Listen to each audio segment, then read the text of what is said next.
Shiv education channel पर आपका स्वागत है। हम राजस्थान का भूगोल पढ़ रहे थे। राजस्थान की स्थिति और विस्तार हमने पढ़ लिया था और आज हम पढ़ेंगे राजस्थान। कल हमने पढ़ा था राजस्थान के भौतिक प्रदेश। हमने भौतिक प्रदेशों का विभाजन किया। सबसे पहले किसने कहा? वीसी मिश्रा ने 1968 में कहा था। फिर एक के सेन ने दूसरा प्रयास 1968 में किया था। फिर तीसरा प्रयास रामलोचन सिंह ने 1971 में किया था। फर्स्ट प्रयास के अंदर कितने भागों में बांटा गया था? 7 भागों में। फिर हमने पढ़ा था वर्तमान जो इनका विभाजन किया था सक्सेना के द्वारा, एचएम सक्सेना के द्वारा, तो उन्होंने 4 भागों में बांटा था और ये 4 भाग एग्जाम में आते हैं। वही हम पढ़ रहे थे। कौन कौन से? पश्चिम मरुस्थल, अरावली पर्वतमाला, दक्षिण पूर्वी पठार और पूर्वी मैदान। ये 4 भागों में बांटा था और इन्हीं 4 भागों को हमने कल क्लास में देखा था, पूरा विभाजन देखा था, मैप के साथ इन चीजों को समझा था। तो चलिए आज देखते हैं कि जो राजस्थान के भौतिक प्रदेश हैं उनसे भारत के कौन से प्रदेशों से इनका विभाजन होता है, यानी कौन से को टच करते हैं, नहीं करते, वो चीजें हम देखने वाले हैं। दूसरा देखने वाले हैं कि ये क्वेश्चन आता है कि भौतिक प्रदेशों के निर्माण के आधार पर क्रम बताइए।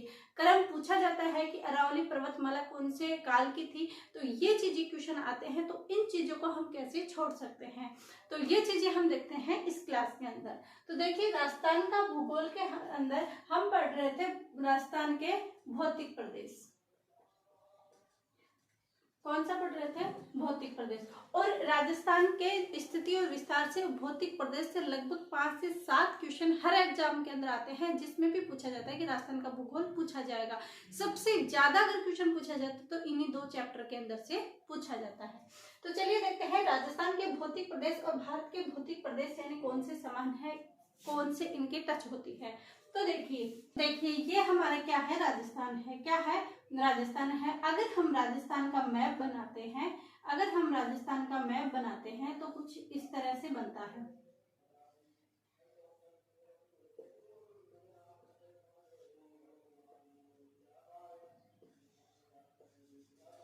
ये हमारे राजस्थान का मैप है। इस मैप के अंदर हमने देखा था कि इसको 4 भागों में बांटा था। कितने भागों में बांटा था? 4 भागों में। ये थी हमारी अरावली,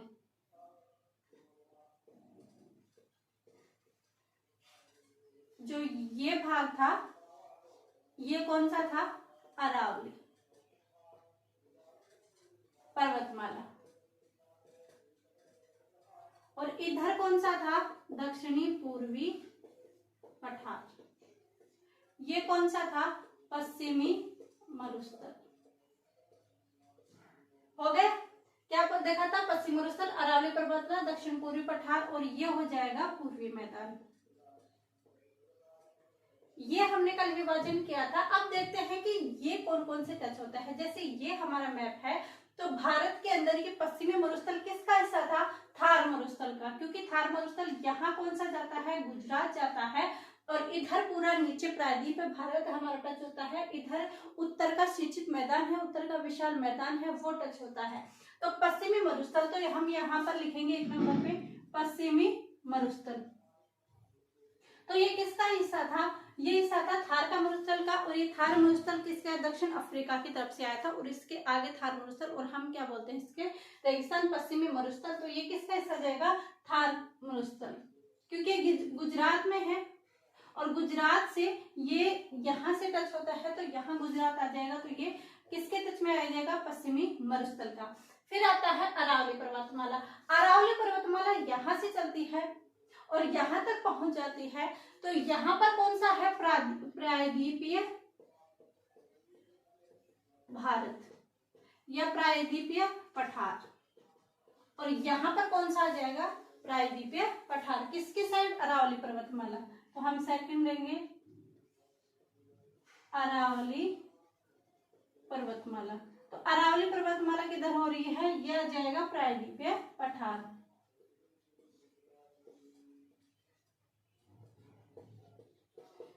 क्योंकि यहाँ पर कौन सा है? प्रायद्वीपीय पठार है। फिर आता है पूर्वी मैदान।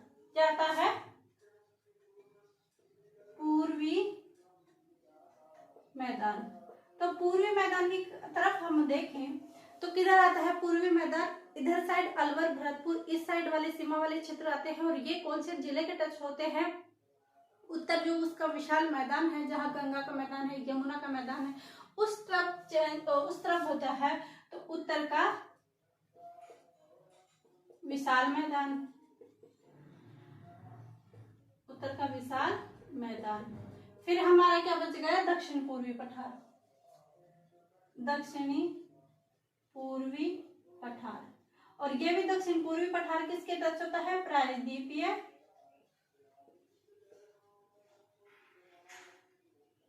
भारत, किसके टच होता है, प्रायद्वीपीय भारत के होते हैं। इसके समानांतर है ये हिमालय अरावली पर्वतमाला।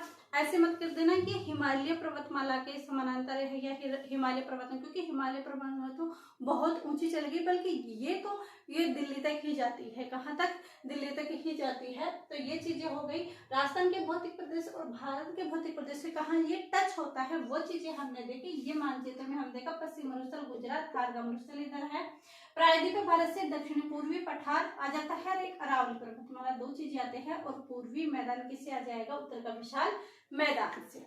अगर ये चीजें समांतर आपको याद नहीं होती है तो एक चीज ध्यान रखना, मरुस्थल वो भी मिट्टी है और मैदान वो भी मिट्टी है, तो उसमें पठार नाम की चीज नहीं आएगी। दूसरी बात, अरावली पर्वतमाला और दक्षिण पूर्वी पठार दोनों है तो ही पत्थर से ही निर्मित, पत्थर से ही निर्माण होता है। पठार छोटे होते हैं, पर्वतमाला बड़ी श्रृंखला होती है। तो ये किससे हो गई, ये पठार है, पर्वतमाला भी पठार से बनी है, तो ये चीजें क्या हो गई, पठार। तो ऐसे याद करने के तरीके से आप कर सकते हो कि मरुस्थल और मैदान ये मिट्टी के बने हुए हैं, तो ये किससे आ जाएगा, मैदान से आ जाएगा। और पठार और पर्वतमाला किससे हैं, प्रायद्वीप है पठार से, तो इसमें भी पठार आए तो पठार पठार ऐसे लिंक करके आप याद कर लेना, याद अच्छे तरह से हो जाएगा। सेकंड क्वेश्चन आता है हमारा कि राजस्थान के भौतिक प्रदेशों के निर्माण के अनुसार क्रम बताइए। क्या बताइए, क्रम बताइए। तो क्रम कौन सी पर्वतमाला कब हुई थी, ये क्रम हमें बताना है। तो अरावली पर्वतमाला प्रीकैम्ब्रियन युग में, दक्षिण पूर्वी पठार क्रिटेशियस युग में, पूर्वी मैदान प्लीस्टोसीन युग में और पश्चिमी मरुस्थल प्लीस्टोनी युग में। देखना मरुस्थल और मैदान दोनों कब आ गए, प्लीस्टोसीन युग में। और बल्कि पठार और पर्वतमाला ये प्रीकैम्ब्रियन दोनों में क्रय है, ध्यान रखना क्रय है। ऐसे ध्यान रखना कि अरावली पर्वतमाला है जो पहले की है, क्योंकि पहले कैसी पर्वतमाला थी, वलयाकार पर्वतमाला थी। लेकिन अब क्या बचा है, अब उसका अवशिष्ट बचा हुआ है, यानी बचा हुआ है, बहुत घट गई ये अरावली पर्वतमाला। तो पहले की वलयाकार थी, तो पहले थी, तो हमें कैसे करना, पहले प्रीकैम्ब्रियन युग। फिर दूसरी देखना है कि ये पर्वतमाला है तो ये कैम्ब्रियन में है, क्या कैम्ब्रियन में है, तो पठार भी कैम्ब्रियन में होना चाहिए।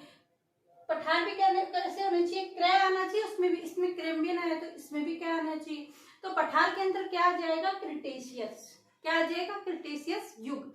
फिर देखना कि दोनों मैदान यानी मरुस्थल जहाँ रेगिस्तान है वो भी मिट्टी, मैदान वो भी, इसके अंदर पठार पर्वत नाम की कोई चीज नहीं है। तो इसके दोनों में हम क्या रखेंगे, प्लेट, क्या प्लेट, क्योंकि प्लेट इनमें अच्छी तरीके से रखी जाएगी। तो प्लेस्टोसीन, क्या प्लेस्टोसीन, ऐसे आप याद कर सकते हैं इनके। और ये बहुत ही इंपॉर्टेंट है, इसमें से क्वेश्चन आते हैं। तो ये राजस्थान के भौतिक प्रदेशों के ये दो ही क्वेश्चन हमने आज की क्लास में देखा है और ये दोनों ही बहुत इंपॉर्टेंट है, इनको जरूर देखिएगा। क्लास से आपको पसंद आती है तो please like share and subscribe करता रहिएगा, ताकि हमें उत्साह मिलता रहे कि लोगों को मेरी क्लासें पसंद आ रही है। इसमें और कुछ भी अच्छा करने का प्रयास हम करेंगे, आगे आगे जैसे जैसे होएगा अच्छा प्रयास करने की कोशिश करेंगे। बस आपका प्यार और आपका सपोर्ट यूं ही बनाए रखना और अधिक से अधिक शेयर करके सब्सक्राइब करवाइएगा। आप सभी का धन्यवाद, थैंक यू।